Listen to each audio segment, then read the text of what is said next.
And you see, this is very interesting. Look at what he says. I am under constant surveillance. Someone is watching me every minute of the day. He sees when I sit down and when I stand up. He sees when I leave my house in the morning and when I get to bed at night. He knows my habits. He has a record of everything I do. He knows the way I talk and keeps track of every word. He knows the way I think, and somehow he gets right into my head. He knows me so well that he knows what I'm going to say even before I say it. No matter where I turn, he is always there. When I move ahead, he's in front of me. And when I think of turning around, he's behind me. I can't get away from him. No matter where I go, he is always first. If I go up into the skies, he is there with me. And if I plunge down in the bottom of the sea, he is there too. And if I pack all my things and cross the oceans and settle on the other side of the world, he is there as well. He tracks my every move.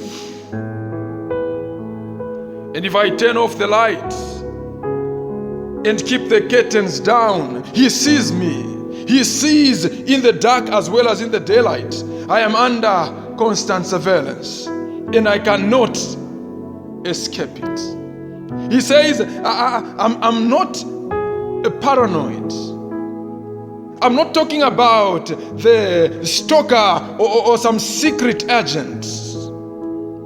I'm not talking about somebody who watches me with the infrared equipment for night vision, horoscope, or who keeps a data bank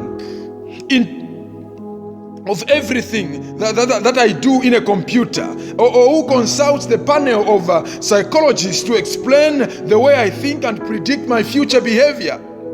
I am talking about somebody who keeps track of me without the urgent or the help of gadgets and the experts. I'm talking about God. I am under constant surveillance. When you know that you are under divine surveillance, beloved, you will live as in the light. You will live as one who is in the spotlight, and you know whatever you are doing, God is looking at you. So you become careful in everything you do. And I want to remind you today, live a life as one who is under constant surveillance. There's somebody who is looking at you. God is watching you wherever you are.